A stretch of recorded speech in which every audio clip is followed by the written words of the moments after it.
We're starting to get some unusual requests. Like today, I had to make a cat ornament that had 3 legs and no tail because their cat has 3 legs and no tail. Yeah, so I said, you know what, I can do that. And it's like, you can make a cat with. I was like, yeah, man, just cut it out. That's personalization to the max. That's it, man. You're like, I'm not here to judge your cat. I'm here to represent him on Christmas. Well, I told them, I was like, which leg is missing? They said the back right leg. I was like, perfect. Little things like that. Done. Yeah.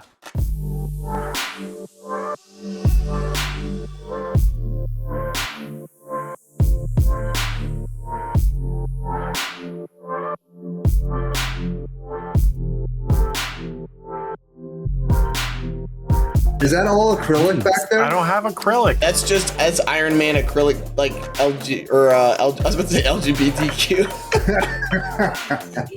RGB little. Is that a new type of diode? It's an LGBTQ diode. It's very cutting edge. Okay. And that is the opening of the show. What's up, everybody? Welcome to the Laser Source podcast, the #1 podcast if you're looking to grow or scale your laser business. We don't have a particular topic today. I'm surrounded by just a massive legion of diode lasers at the moment, so I can talk about that for a little bit. We also have Michael Mullins joining us again. He enjoyed his taste. He enjoyed his taste from over at Laser 911 of the Laser Source podcast. So he's back. He's here and he's ready to rock. Boyce is here too. What's up, Boyce? How you doing, man? What's up, boys? Hey guys, sorry about that. How you doing? All good. It's all good. And Kyle and Matt are here too. Hey, how you guys doing? What up? What up? Setting up my UV for some work while we're hanging out. What do you? Oh, go ahead, Kyle. I was just gonna say I just grabbed my dinner, so I'm just sitting here staring at my food. My food is sitting next to me as well. I'm so busy right now, just like building stuff that I literally like have to keep going while we record the podcast today. It's just been nonstop. Anything interesting coming through the shop this week, Michael? I actually brought just for fun. A couple of things, but I brought something that I was working on right before I got on the thing. I was literally just shut the machines down because of the exhaust fans and stuff. What I'm working on today is a batch of these. These are definitely Michael's craft type stuff. But those are cool. Brought me these. Ooh, they're like a book holder. Yeah, like a book. Yeah. Yeah. So they're a tea company, and they're going to give these out to their best clients, Christmas. Oh, that's cool, dude. Yeah, and cool. So my job is to put their logo on the front with the CO2, and then on the spine. So unless you got a deep Z-axis, you ain't doing these. Right. How deep? Those are pretty, dude. I mean, it's so deep, real deep. It's So I wanted to show that. So that's what I was working on. I'm working on a batch of like 50 of those. Is it just like kind of like balsa wood, like craft? It's totally the Hobby Lobby Michael's Crafts. And when I get that stuff, I explain to the customer right off the bat, like, look, I know you've probably seen laser engraving and you're looking for that dark brown, nice, even look. Yeah. And usually if I just tell them that right off the bat, that's probably kind of what you're going to get, but not whatever you're imagining in your head. It's going to be a little bit less than that. They're like, I don't care. Yeah. Yeah, they really don't. This is my experience too. But we care, so it's hard. We care. Yeah. We totally care. My first thought was defocus. That was all I could. Yeah, I did. These are all focused by 1 penny just to even get that dark. What I mean? 2 mil. Yep. That's a Sonoma laser engraving term, 1 penny. Because back when Michael and I worked at Sonoma Laser Engraving together, that's how we measured our defocus. So I'd be like, Michael, how do we get this like dark mark on like this, alder wood? And he'd be like, bro, that's 4 pennies. And I'm like, oh, cool. Okay. So that's like, and we literally had like pennies. You sure it's not 2 nickels? Yeah. They literally no pennies, dude. And they lived on the CO2 next to the controller. So I believe it. They would not go anywhere. That was the way, dude. Yeah. So 1 penny on those. Like that's what people literally ask me. Like whenever I show them like the olive wood stuff I do, they're like, "Well, what's your defocus?" And I was like, 2 taps. Yeah, 2 taps. Yeah. 2 taps like that, but not long taps. Just like tap tap. Nice. Right. Oh, what the hell's this thing doing? What's going on? So you're on the UV today, Matt? Is it the ornament? Yeah, same ornaments. Yeah. It's just so for anybody who's been watching, Did we talk about this on Tuesday? Oh yeah, I literally have been dangling these things all the fucking time. But literally, it's just I got 200 of them, and so my thought is like I've got kids. So if for anybody who's out there doing multiple jobs, so literally like tonight was conference night till 7:00. Yep. So I was at work, came home, saw my kids for like 15 whole minutes, got to hang out with my wife for 15 minutes, and then it was like, all right, let's go. So my goal is 20 per night, and then by that I'll be done before Thanksgiving, and I can move on. And if I do 20 per day / night when I've got vacation next week, then I can move on to my other projects I've got too. So there you go. How long does each one take? So these, I found a setting that lets me run it in one pass, and it's about 3 minutes total, no cleanup. But great. Then I just have to tie these things, and so that's where Laser of Love's already saying, who's helping tie the hangers? It's just me.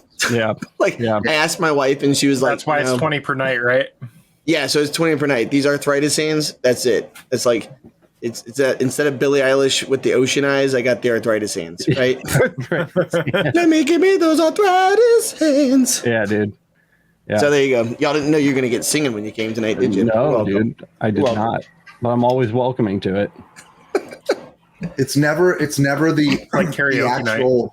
It's never the actual laser engraving that takes the time. Yeah. It's the tags, it's the unpacking, it's the repacking, it's the cleaning up afterwards. Dude, somebody time me on this one. Do you guys remember back when I did that job? It was one of the first jobs I did on the CO2 Galvo where they had the pigtail turners, and I had like 900 of them to do. I loved that. What's a pigtail watching turner? that stream? It's like a little, like a hay stick. You little... grab ribs with them off the grill. Yeah. No, they're like, heard of it. They're little curly Q things, and you stick it into the meat and pick it up and flip it. Okay. Yeah. Anyway, they sent me like 900 of them to do, and they sent the first package of them of 50 in the packages, and I was like, oh no. I was like, no. I literally mailed it back to them. I just emailed them no.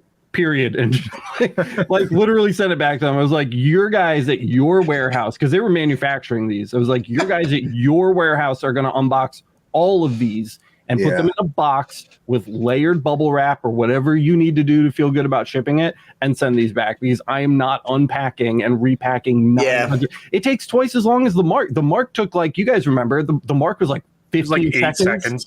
But then I sit there and mess with the packaging for like 2.5 minutes.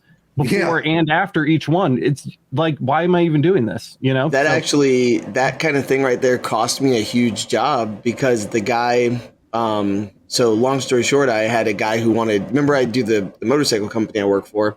The guy had 5,000 enamel pins, and he wanted the back of the pins to have like 0001, 00. So just serialization, which is like, I mean, you can set them up on a jig and run like 50 or 60 in no time. But they came individually wrapped, and so then he would have to literally break the seal, take the thing out, unpin it, put it in the jig. Just the thought of it, and then have it. And by the way, like I told him, I was like, I can't put them back into the bags because they don't seal, so they'll just come out. So I said my thought was put it onto a piece of styrofoam in order, so that he could have them all. And then because he had a resealing thing. And he was like, dude, just paying my warehouse staff to reseal them is going to make this a no-go. And and I was going to charge him like, I think 50 cents per thing, because it was like 8 seconds. So anyways, it just sucked because that was like a $2,500 job that would have taken me no time. And what's happening? Oh, every time this thing changes colors, it's focusing on the fish. Yeah, dude. You're fantastic. Don't worry about it. It's all right. So since we don't really have like a hard topic today, I want to make sure that we stay up on chat questions too. Mike McGaha is asking, I need your opinion on the Muse Titan. Is that an FSL laser? It is. So, I mean, I'm sure FSL, full spectrum laser, for those of you who don't know, I'm sure they make nice machines, but the one thing to know about them is that they use proprietary software and hardware, and there is not a great support community of other users out there to bounce off of. And I've heard less than pleasant things about their actual customer support. So we won't be able to help you a lot here at Laser Everything if you pick up one of those. And you're not going to get help from like the Epilogue community over in Michael's corner. You're not. I'm looking at it right now. Yeah, and Mike's saying so. No light burn is correct. No light burn is absolutely correct. You're locked to their system. Then all of the parts in those machines are like totally proprietary, so you can't get like aftermarket parts for them. Which is expensive. You have to get parts from them for that specific machine. It's just a or you have to learn how to wire yourself. Just like everything else, right? I'm gonna put the asterisk on this. Just like everything else, guys. There's a diehard fan base for full spectrum laser users, and you can find them if you look hard enough. But as far as openness, repairability, and what the community at large looks like, I think you would be better going with something a little more mainstream. And there are mainstream options at the high, medium, and low end. Even like Epilogue, and Michael knows this. Epilogue, an excellent proprietary laser system. They use proprietary software and hardware. They build everything in-house in the USA, but they have very good customer support, and their community is huge. There's a massive Epilogue community out there that's always willing to help you, right? I mean, that's the feeling that I got, at least with my time from it. What's your experience been with that, Michael? Yeah, 100%. And I know that's like, I see where the Muse, I just want to say this comment. I'm looking at the product page right now, the Muse Titan. And I see where they're, well, first of all, the price, $6,000, right? Right. And something that doesn't equate well to me is the $6,000 price tag and the 48 by 24 bed, right? I think that's like where they're trying to, it seems, wow, for $6,000, I'm getting this giant work area. Size matters, Michael.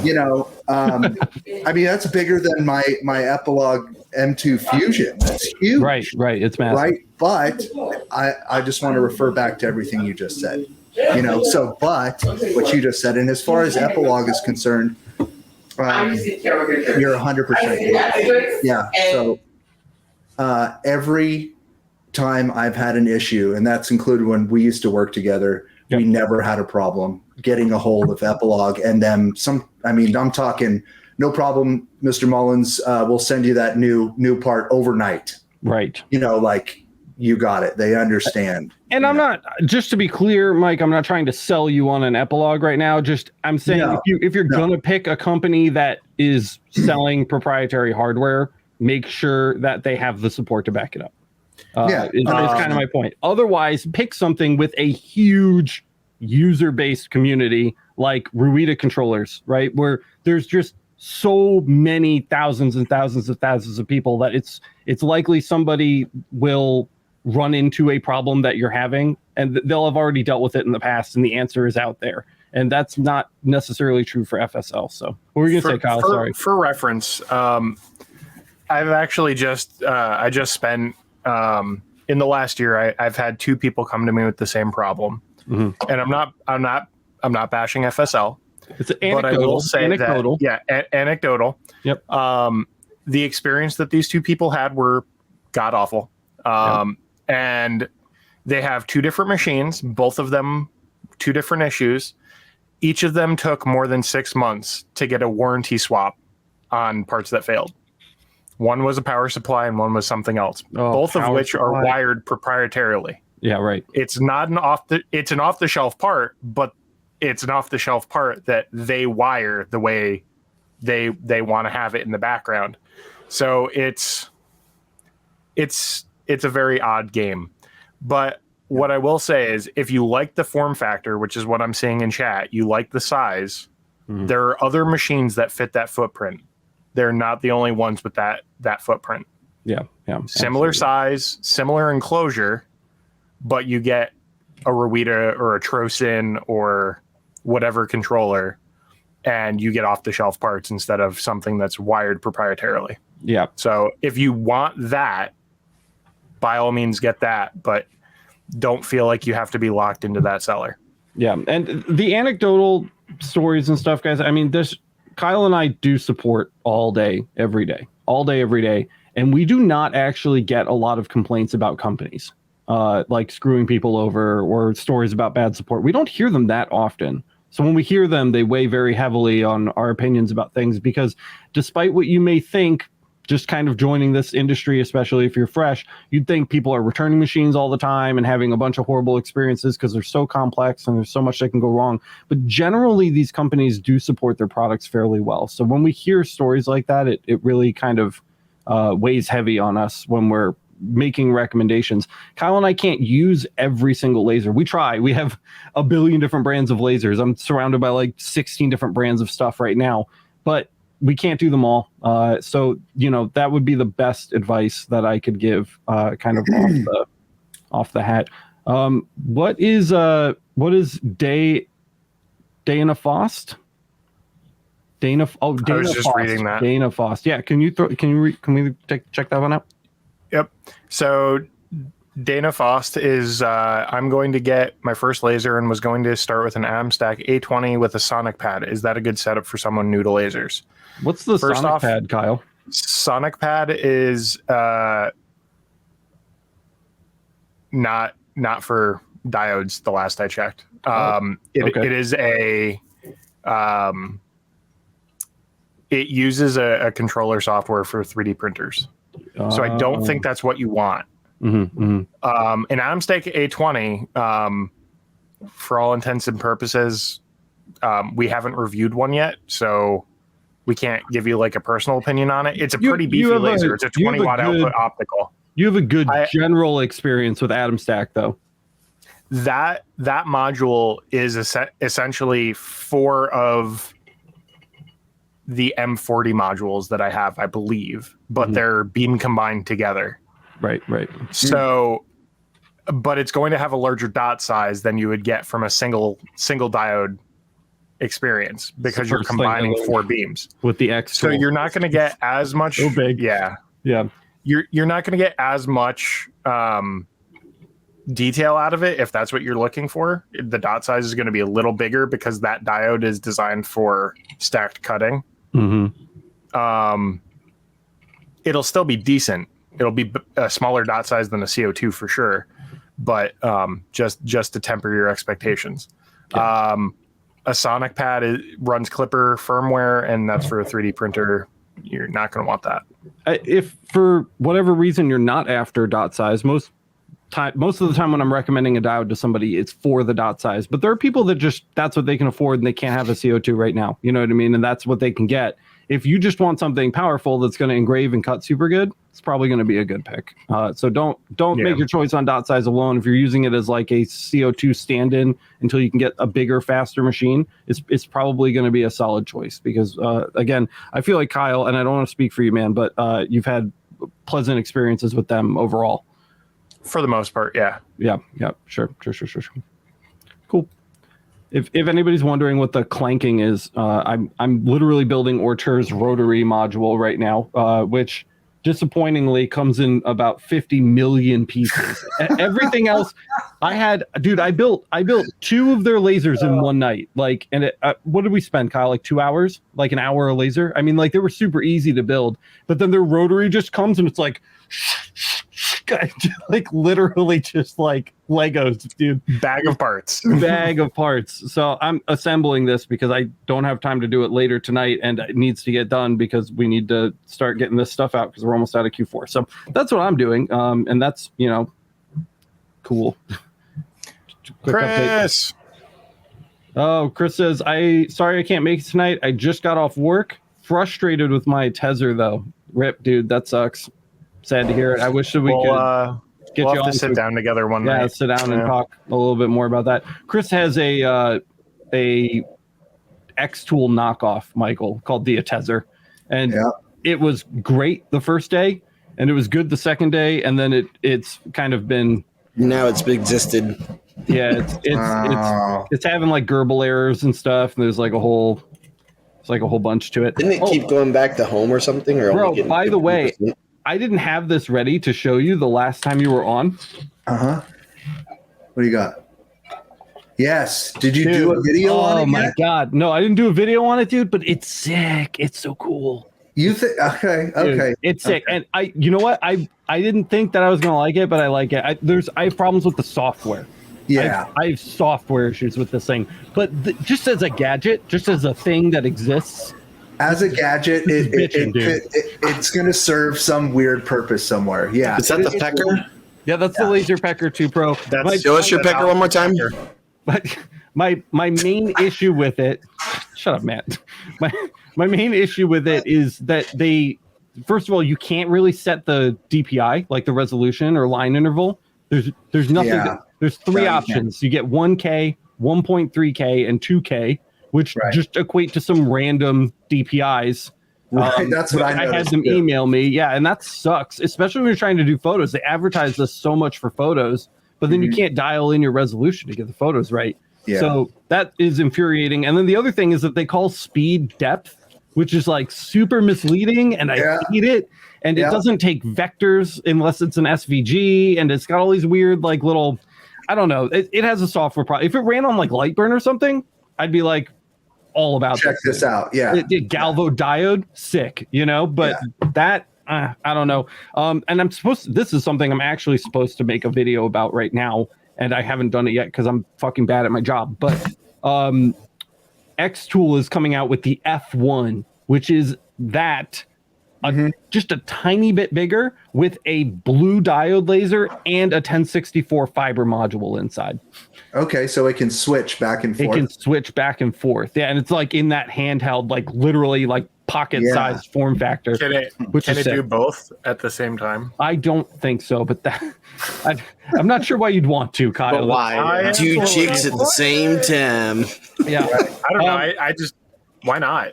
It does look cool though, and I told them I would make a little video about their Kickstarter, and I haven't done it yet because again, I'm not very good at my job, especially the commercialism part of it, but I'll be doing that tonight or tomorrow. But anyway, so that may be a better choice because we already know Xtool supports Lightburn. So hopefully we'll see compatibility there and it'll be better. But you have one, right? I do have one. And when I first got it, it reminded me of that scene from I think is it Elysium where they have to break the guy? Yeah, remember the guy out of the building, and it was like totally. It felt like I was holding one of those, and I could pick my triangular pattern for the laser charge. You know, but actually, that's funny. When I first got that, you have been more into diode lasers. That was my first diode laser that was sent to me to kind of check it out. Your first diode laser was a Galvo diode laser? It wasn't even on gantry? Oh, well, bizarre. I had another. I have a couple other ones. I just haven't put them together yet. Yeah, sure. It'll be a vastly different experience. Yeah, for sure. But that was the first time I actually got to see how bright those are. Dude, oh my God. I had no idea. Yeah. And I turned it on and was like, oh, God. Oh, yeah. Yeah, last night I couldn't get the Alfaro Laser 2's little diode module to work, and it was because I was using the wrong cable, so I just didn't have the right cable plugged in. And once I swapped it, I hit the frame button, not realizing that my little orange shield wasn't down, and I took one hard to the face last night. Yeah. Kyle remembers. I was like about to cry. Like it was really bad. Those things are bright. You have to be super careful with blue light diodes. I mean, you have to be careful with all of them, but blue lights hurt particularly badly because they're visible. So it stings deep. Yeah, it stings deep. Yeah, it's like the first night I got the UV, I looked straight down into it and it was like, ugh. Yeah, the UV too. That UV with the purple light, dude, really gets you if you are if you're not wearing eye protection for sure. What's the timeline on that UV, Michael? That's a great question. I just got a job thrown at me today. A really juicy job. Ooh, we like juice. Like really juicy job. Yeah. And the first thing that came to mind is I'm sitting there nodding my head on the phone to the guy. Big production company, big factory that has these totes that go through the big automated machines, and they want all four sides. They're white plastic totes, and they want all four sides barcoded and then the lid too. Yeah. I'm talking thousands of totes brought to me over a period of months. So I'm seeing dollar signs. You know a guy who has. I'm thinking UV lasers as I'm talking to this guy. Going, God, Alex, I brought this guy. He brought this job to me because he forced me to get one of these. I brought it into your life. I was just like, sending you that energy. Yep, totally. So how can you tell, since we're talking about it? Sure. How can you tell if I have to get this plastic, I have to get this tote? I will not know if I can get a nice dark gray mark until I get the tote. I can't guarantee that you're going to get a gray mark, but I can guarantee that you're going to get a nice one. A nice what? A nice one, a nice mark, a nice mark on it, because it might be closer to white, it might be closer to a dark gray, but you won't know until you test it. But the beauty of UV is once you get it, and you always get it. That's the beautiful thing about UV, man. You always get it. So you'll definitely be able to mark it, but you won't know until you have we could probably, one of the guys can test it out for you. He's going to drop one off either tomorrow and then I'm going to have it to play with, you could probably 2-day it to me and I could work on it. I was going to say, cut some tin snips, get some tin snips, cut out a couple squares, shoot one to Kyle, shoot one to Matt. Yeah. And then if they can find your setting for you, then boom, you're in the game. You can ask Kyle. I'm pretty fast at finding settings once we get close. It's like, I was proud of me. Because it's got to be able to be read by, it's going to be a barcode. And it's got to be able to be read by an eye. That as it's going by, it's going to hit it. So it can't be a white mark that on a white tote. It's not going to happen. It's a tall order, but I don't think it's undoable. I don't think it's undoable at all. I never, Alex, what was when we used to work together? I said, we're yes men. We are yes men. I always say that. We are yes men. Yeah. Even when we shouldn't be. To try. Even to our own demise sometimes. We would say, yes, sure, we can do it. Let's go. Like do you remember the metal cut sign with the acrylic backing? It was going to be backlit.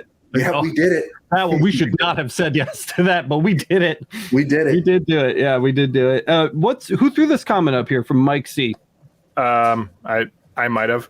So Mike said you guys should get a com marker, or you should get com marker to send you a B5. So for those of you who haven't been participating in the live streams or catching up with them, com marker sent me their B4, which is before the B5. No, I'm just kidding.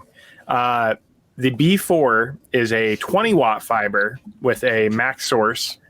What's the B5? It's an all-in-one unit, very similar to the B5. The difference is the B5 is already on the market, and the B5 is a self-contained 10 watt fiber laser. The difference is that it is very similar to what the 20 watt M8 sources look like, where it's self-contained in the Galvo arm, essentially, or at least that's what it appears to be. But yeah, that's about it. Show Michael the com marker. He'd get a kick out of that. Show me. Is it around? I gotta turn the lights on. Oh no.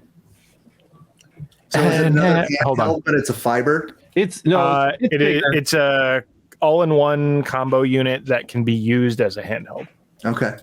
It's somewhere between like a laser pecker and like the ultra portable fibers.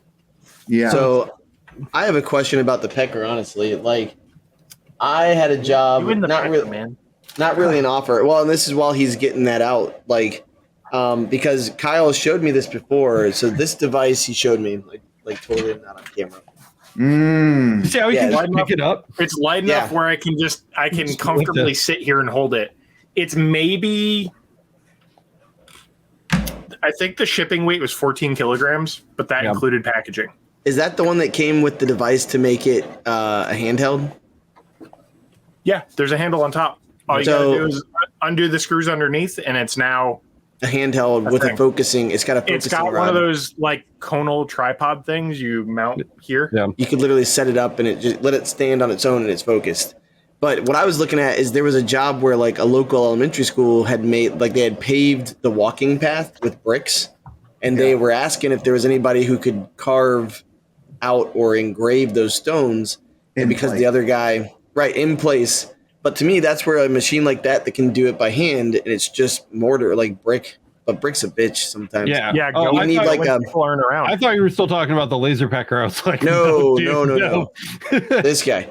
But if it's 20 watt, I mean, what do you guys think of a 20 watt that could do that? Because honestly, that job alone could pay off that machine. As long as they're dark bricks, bro.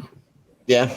I mean, I've seen red. I've seen concrete bricks, but it's these are kind of like concrete bricks suck, dude. Yeah, you would be out there even with a fast scan head with a 20 watt laser. You would be out there for about 2.5 months engraving bricks. If I charge $800 a brick, it'll be okay. You'll be sitting at each brick for quite a while doing multiple layers at 20 watts, even with a fast scan head. Come back looking like I've got like just a tan on my face every day. Yeah, all kinds of grit and stuff and little pieces of concrete. Take my glasses off. And it's like my actual skin color. And yeah, exactly. All right, we got one done this month. I definitely appreciate the thought there, but I agree. I don't think 20 watts is gonna. No. Especially because it's like that falls more into the organic range anyway. So the fiber's already struggling to mark those. The only reason that you're going to get good ablation is if the brick is dark. So it's only going to be good in certain situations, and then it's going to be slow regardless. If you're going for depth on ceramics, it takes time on a fiber. Yep, it does. Yep. I don't care. Does anybody even want to see the UV going? I'm just like, they've got it going, but I like watching it back there. It's a pretty light show. It's an audio podcast. Have we addressed this? It's a bonus for the 30 viewers right now. It is. It's a bonus. Yeah, for the 30 people that will watch this on video. Or people can see my lovely face. Has anyone addressed this comment yet? Probably not. X-Tool Pro versus whatever. Yeah. Okay. I just want to make sure. He's asked it like 17 times, so I just want to make sure we're. Boy. How are you, boys? Oh, just getting ready to start my other job next week. So I've been amped. Getting shit done around the house. Did you get your religious beard exemption? Yes, I have my beard exemption, brother. Nice. I'm not shaving shit. Nice. Assholes. Well, Boyce's new job tried to debeard him, man. For real. Tried to take his balls. Yeah. I'm a healthcare worker, so they want me to get respirator fitted, the N95. And I told them, I was like, I've worn N95 for the last 3 years during COVID with the beard. So now I have to shave? They're like, yes. I'm like, no. The beard is a natural filter. Don't they know that? Oh, my God. Well, I told them, I was like, you guys give religious exemptions. I want a non-religious exemption. I'm an atheist. They're like, what? I was like, I want a non-religious exemption. I'm an atheist. I have just as much rights as a religious person does. And what do they say? But you don't have like a what they call it, some kind of a religious legitimate reason?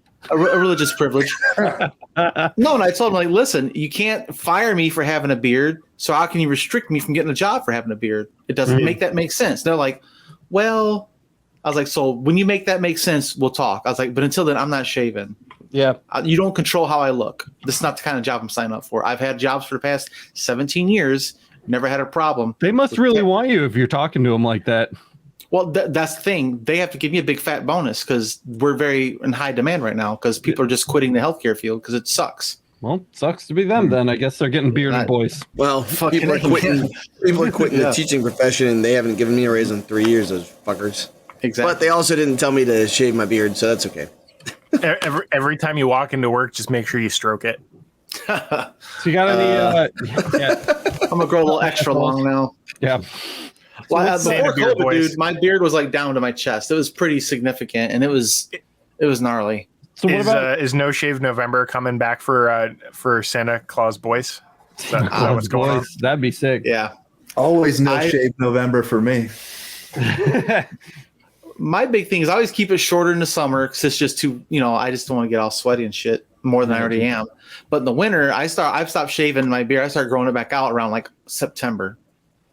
So this is about a good 2 months worth right now where I haven't trimmed. Well, I actually have trimmed this down a couple times since then. I'm trying to keep this length or longer just for wind abrasion alone. We're going to a Michigan game in 2 days. We're going to freeze our balls off, man. Mm-hmm. So a bare skin on my face would be not fun. No, not fun.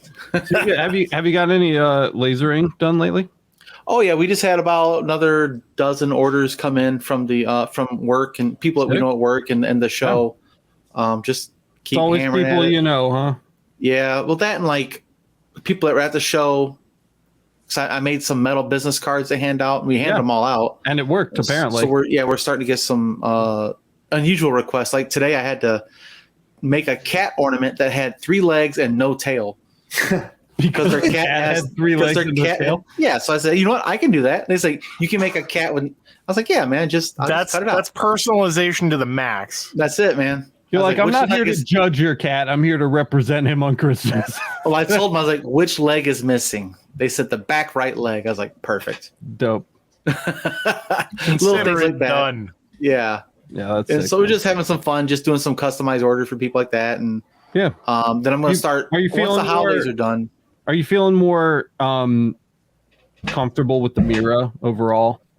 Oh, yeah. The Mira is where I'm.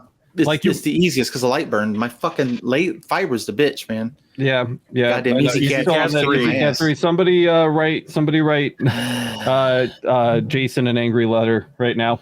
For sure. Yeah, man. I want my easy cat 3 to work, man. Because this Love says she's with you, boys.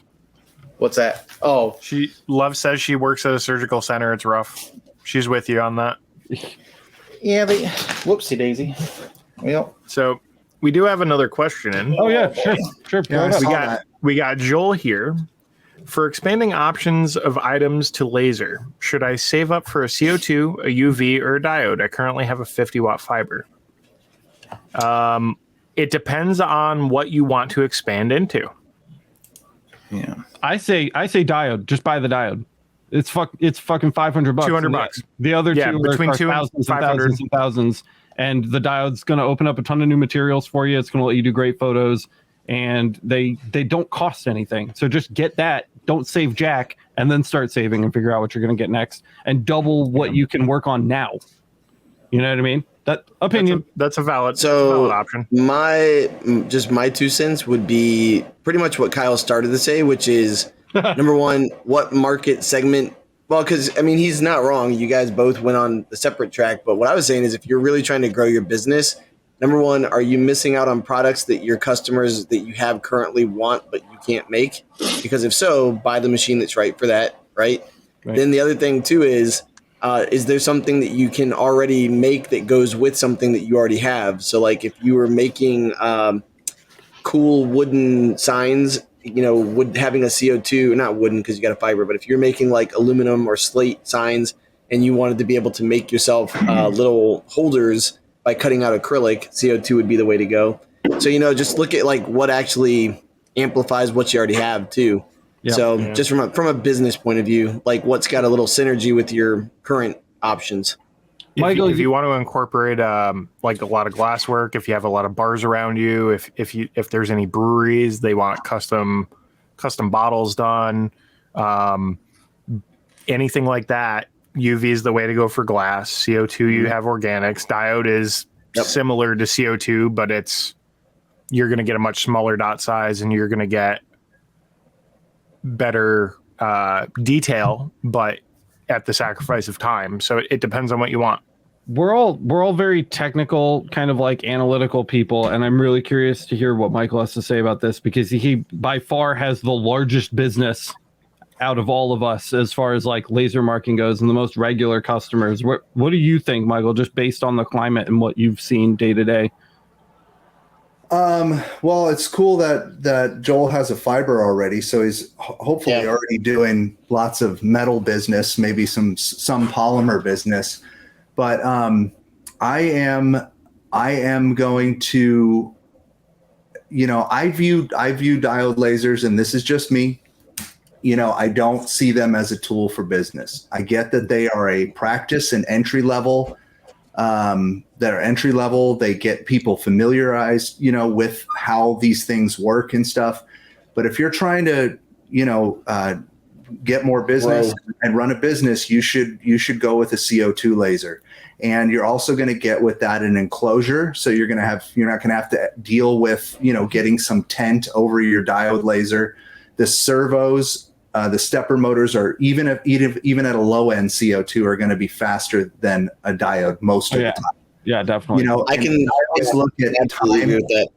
time is money. And I just said that in my last, one of my last videos that I just posted on my channel, is how important time is. Time is money, and the speed of your machine. And I feel like CO2 is a better choice than a UV or a diode, and you will still be able to do glass, wood, leather, plastics, acrylic. You won't have any issues trying to engrave or cut white items, because diode lasers, they reflect a lot of that, so you don't run into any of those issues with the CO2 laser. 100% agree.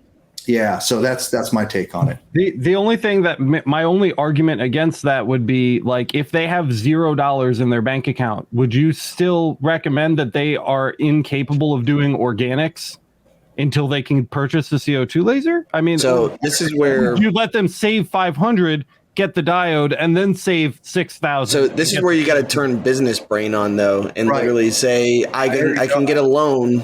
I can get a loan. And the loan helps me. So like mine, I had a certain percentage interest loan on it, and I paid it off in 11 months. So my interest was, I had a 4 or 3 year loan on it, and I paid it off in 11 months. So my interest that I saved, I think I was supposed to owe like $1,200 after everything was done, like added to the value. So that's where business mind comes in, and you go, can I make shit? But that's what I'm trying to say. If you don't have the market segment, or you don't know what you're going to do with it, then you're just buying toys. Well, and I'd also say, how serious are you about business, really? Then, if you have $0 saved, that's another business, question. you're not really being serious about saving a business. I went and got a second fucking job. I was serious. Right. I paid cash for my lasers, 2 lasers cash, because I was serious about starting an actual business, not a hobbyist that hope I get lucky with Etsy or some bullshit. We just hope you're trending on TikTok or something fucking crazy. If you're a real, I wish you had strong opinions. I don't say a lot when I do talk, motherfucker. I mean it. Yeah, 100%. There is nothing wrong if you that's want business brain, though. You want to, here comes the business brain. You got to jump off that diving board, get your feet wet. If you got 1 foot out, you're messing with diode lasers. If you want to get up your business, get more stuff, save enough for a down payment for a medium range CO2 laser, and just dive in and get into it and just start rocking and rolling. And pretty soon you'll be like, dude, this thing's paid off. What next CO2 even better than this can I get? Or, a UV like Alex keeps hammering on me about, Yeah. Hopefully we'll have you back in the next 7 to 14 days, Michael, and I expect the UV to be on the bench behind you for the next episode of the Laser Source podcast. So what's the address to your warehouse? Yeah, right. I finished this, by the way, and it sucked, and I hated it. So, but it's done. The crappiest little roller. What are those rollers made out of? What kind of material is that? It's like knurled aluminum. No, it is like rubber? The old 90s rolling pin plastic. So it's catchy. Like it's got like a sticky. Oh, like neoprene, almost like neoprene, but it's gooey. I love neoprene. It's like roller skate wheel. Oh wow! Okay, polyethylene meets neoprene. Yeah, it's very interesting, but it feels tacky. The gears work. Everything seems hooked up. So I'll mess around with that laser later. I have a bunch of new diode lasers, dude. I'm gonna do show and tell while you guys just sit there. I just want to say congrats to Laser of Love Creations, man. That's awesome. Hey, nice. Hey, congrats, love. Go all in. I love it. Is Laser of Love in Florida? Yeah, I think. Oh, yeah, okay. Made a final payment. That must feel good. That's a good feeling. I know that feeling. I paid my final payment in cash. Like I took it to the bank and put it into the bank, and it was just like, the newest. Ooh, look at that. So, Boyce, JMax says it's time to fit an EasyCAD 2 board. I guess so, man. I thought they'd come around to EasyCAD 3 within a year, but son of a bitch, not doing it. I might know a guy with an adapter. With an adapter? So you don't have to wire it. Whoa. I'm interested. Well, Gary's asked this question. We'll talk after. What about Gary? Gary's question about galvo gantry. Can I answer that? Absolutely. So Gary says, don't know if This was previously answered, but I'm curious, do they make a galvo fiber laser engraver on a gantry system? Have at it, man. And first of all, I want to have a guess at Gary's last name. Is that right? It's Presbys. Jesus Christ. Presbys. Yeah. So yeah, Wow. Gary, Thanks for watching, by the way. Yeah. Gary, they do. It's not probably what you think, but they make cabinets where the galvo head is on a gantry, so you have a giant working area, and the galvo head can move on the gantry slowly as it's doing. With the galvo thing, it's can move over and move all different ways, but they're extremely expensive. And but it is a way to have a fiber laser that can do a really large area. They're just really expensive. They're prohibitively expensive. Yeah, we know 6 digits or more. We do know of one person who got one, and they were very unhappy with it. They were very, very unhappy with it. The expectations around it weren't set very clearly, but to add to what Michael said, they do exist. They are available. I hope you have your wallet is prepared and open to flow. And by the way, what do those run on? Are they EasyCAD 2 or 3? No, they're usually proprietary software. Yeah. Oh boy, yikes!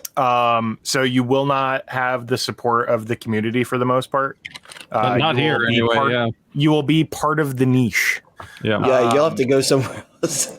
The other factor is when you're moving a galvo head on a gantry, there's usually a parameter that some companies call it like a stitch factor. There's a couple different terms for it, but when you're moving a galvo head, you have a finite area the galvo can reach, and that's the purpose of the gantry, right? But when you move the galvo head on the gantry, you're effectively multiplying the area and stitching pictures together, right? Well, like a puzzle you piece. need to account for that in software. It's kind of like you would do a core file for EasyCAD 2 or 3, or it's part of the other parameters and timing and delay and I'd also other things you have to fine tune. But we have to point out, it's not just you have to account for that in software. It's not that. It's a lot of testing and fine tuning. You have to account for that in software and do things with it. It's a lot of work. Yeah, and just to be clear, it's not actually lasering and moving at the same time. No, it's exactly. Lasering one section, then moving exactly precisely over to the next section and matching it up perfectly, then moving it over again.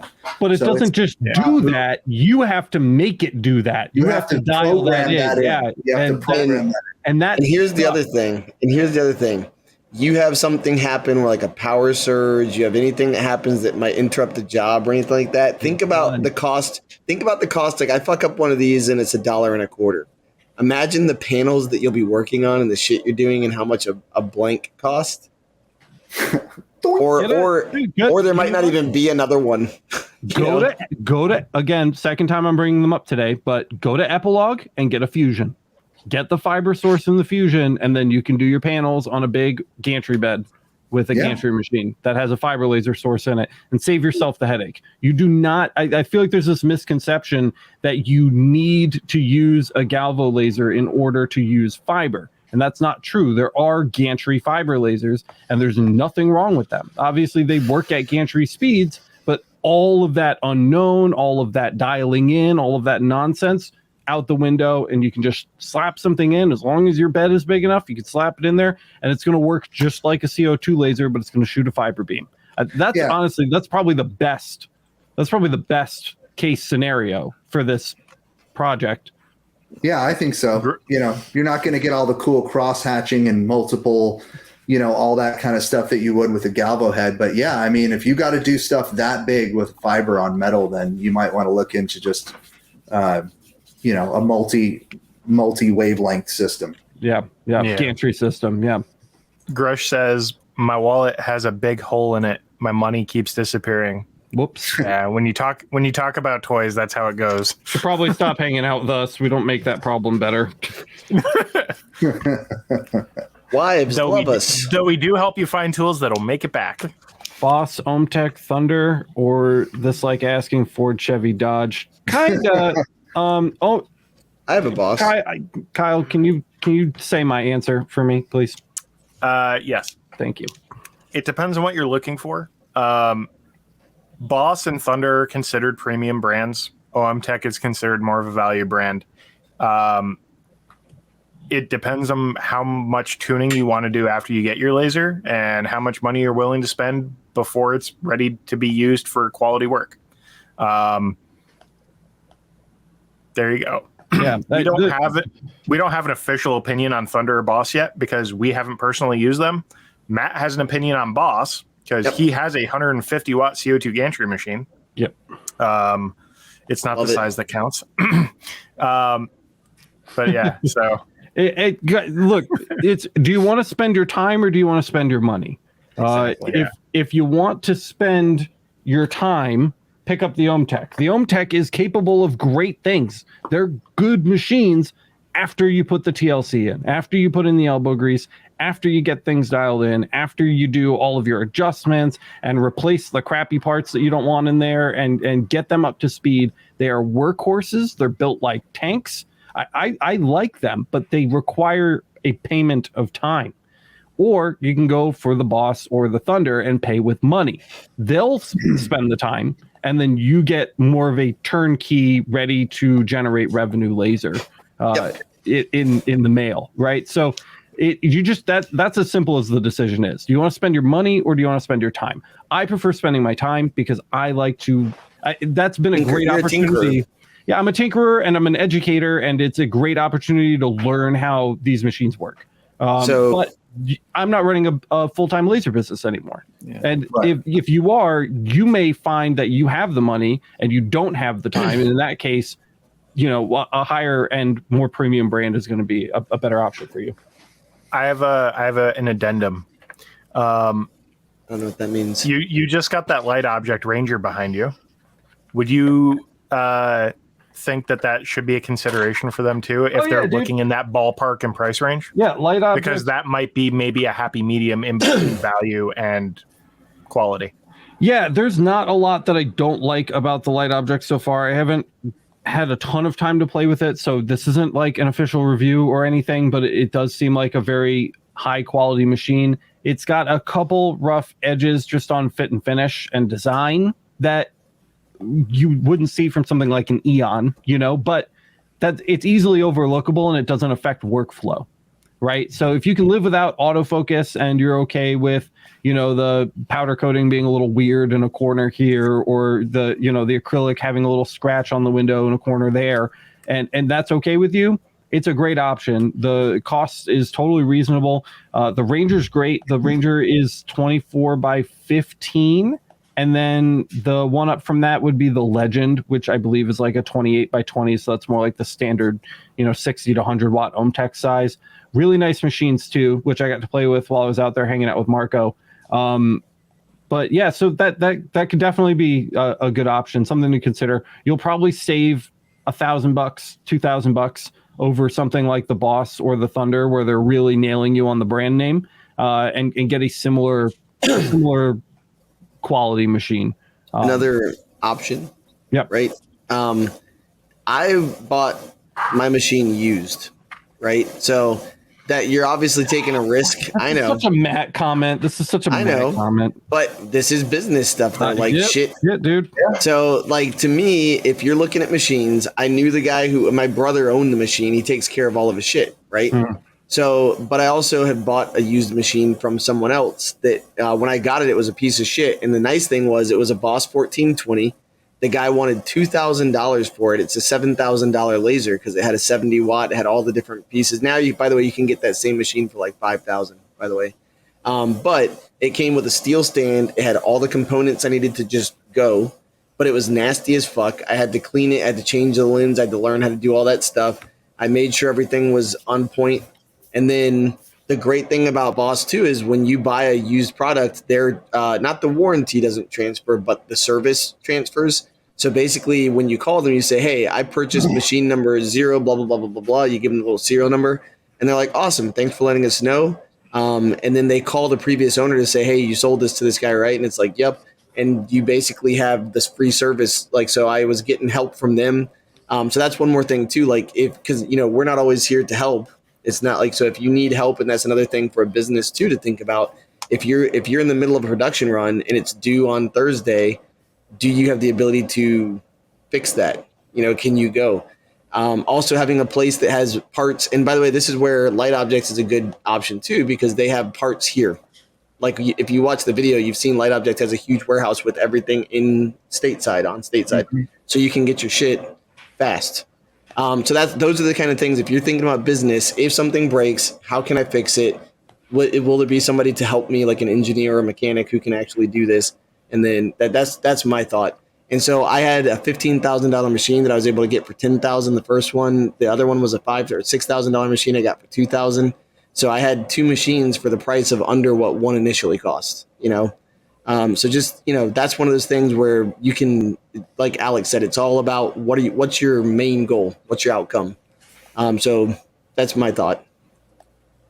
And your tolerance for the risk when buying these. Gary says his last name is pronounced Smith. Thank you very much. What? Gary Smith. Cool. Got it. Sorry. The hell it is.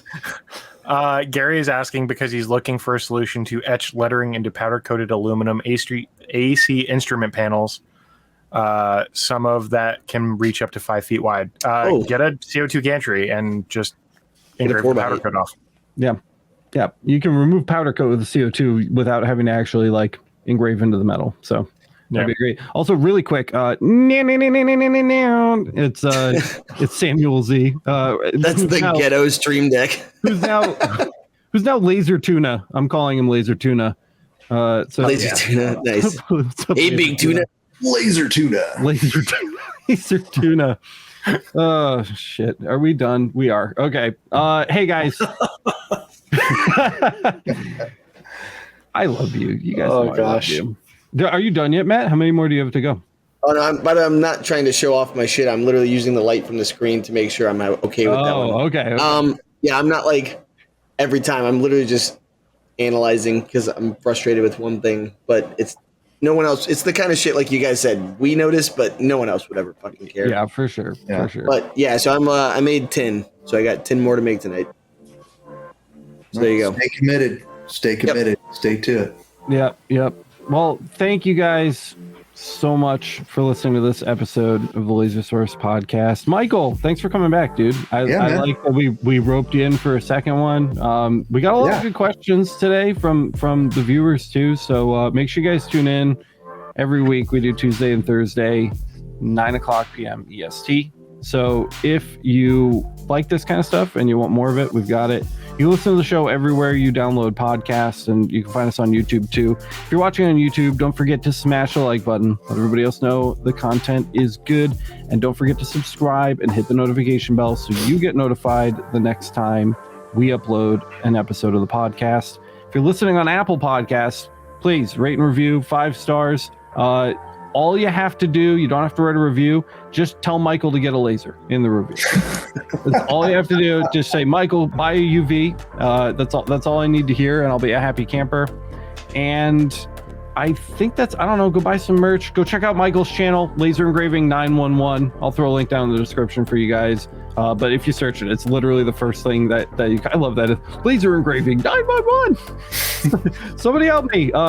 Michael's the guy. Go check out his channel. He's got a lot of great content over there. You can find me, Kyle, and Boyce over on Discord. We're just lounging around doing our thing, and on the Facebook group and wherever else we, show our ugly faces. That's all I've got, guys. Thank you so much for watching or listening to this episode of the Laser Source Podcast, and we will see you in the next one. Peace. Click, click.